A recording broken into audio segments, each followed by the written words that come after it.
So the next stop in our virtual tour will be, in fact, Australia. So we are now going to be listening to WePower. Kaspar Karlep, who's the co-founder and CTO of WePower, speaking, I believe, from Melbourne. Hi, my name is Kaspar. I'm the Chief Technology Officer and co-founder of WePower. I will be sharing our experiences and conclusions after the European Energy Data Access pilots. Thanks again to Elering and our great partners there for inviting us to join their initiative.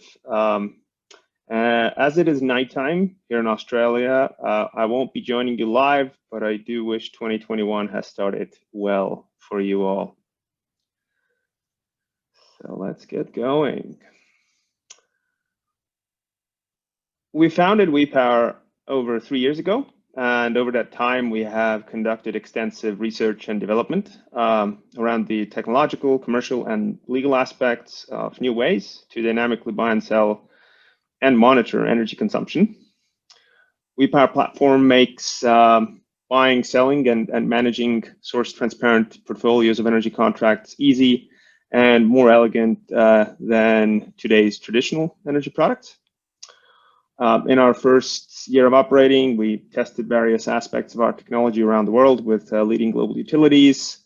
In our second year, we successfully launched commercial operations in Australia. And last year, our solutions have helped to facilitate over 3 terawatt hours of custom green energy contracts for large energy consumers. So why is data and a well-regulated and technically well-executed data access important for the energy transition?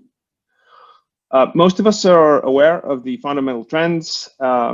Technology cost per unit is dropping. Energy generation is rapidly decentralizing. Average size of individual generation unit is dropping.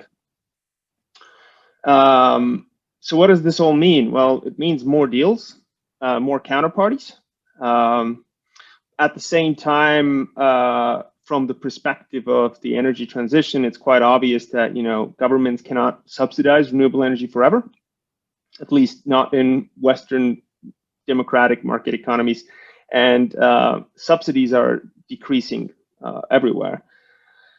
So in that environment, we have a growing amount of renewables investment looking for stable returns in a sort of fundamentally more uncertain market.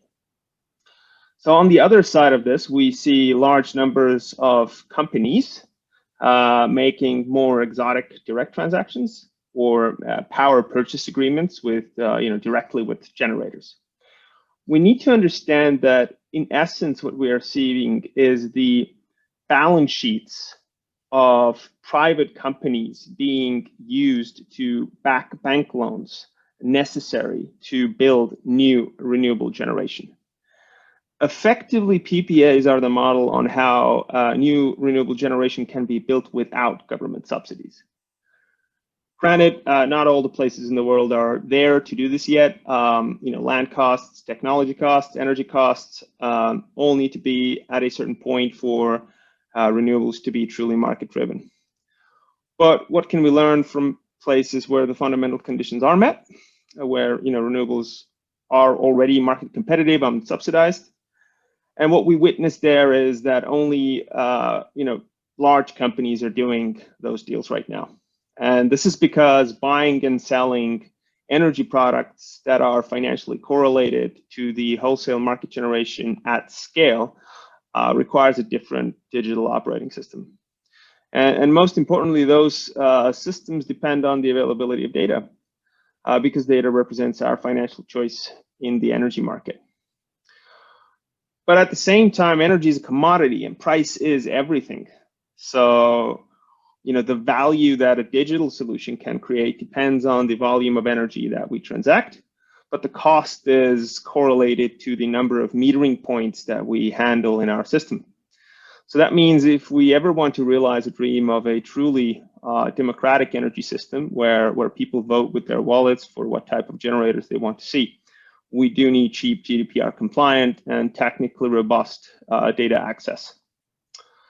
And this, in addition to the current market participants, also, multi-party access to third-party software providers. And this is why at WePower today we focus on corporate energy buyers. Well, in 2018 we aimed, we aimed to test mass tokenization of energy data, which we did also with Elering in Estonia. In 2020, in this test, our goal was to evaluate the complexity and the cost of accessing individual data from Elering's S-feed and checking the current systems fit with our current version of the platform, and that we did.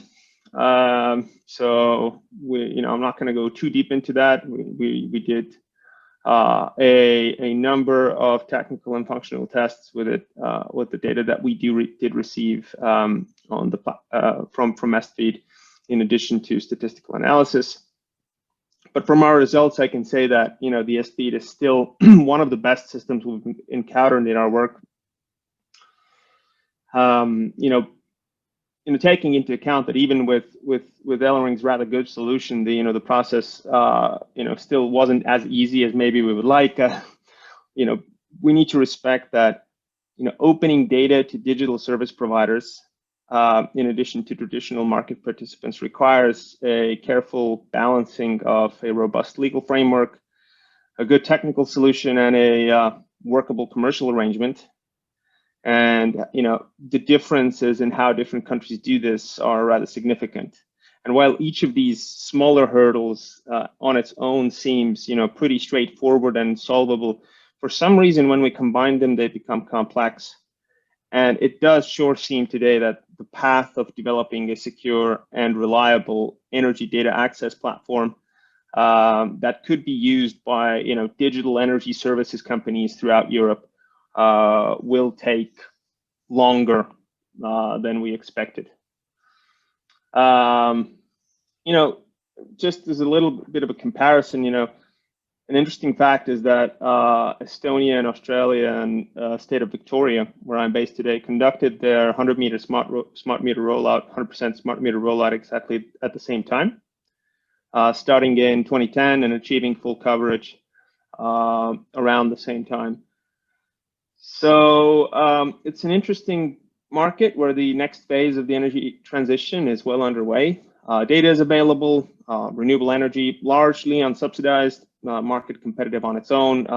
Effects from extreme climate conditions are a felt reality, not a theoretical concept, and the energy system is largely isolated from the world.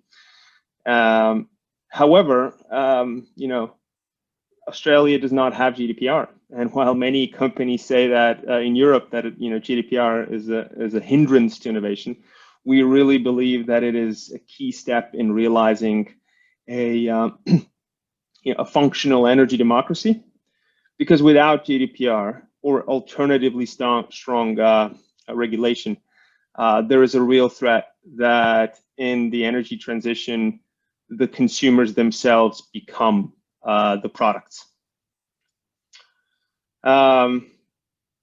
Just to mention a few more words about our first pilot with Elering in 2018, where we tested the mass tokenization of energy data, where we successfully uploaded a year's worth of production and consumption data to the Ethereum blockchain, the results of which I think are still quite relevant today. And we did get a lot of global press on there, so I do welcome you to check these out and read further on what was done there. And of course, all of this would not have been possible if it wasn't for our chief architect, Christian, Chief Information Security Officer, Michael, and CEO, Nick. So thank you for listening. If you have any questions or comments, please do forward them, and I will make sure to get back to you. Thank you. Thank you so much. A huge thanks to Kasper and the WePower team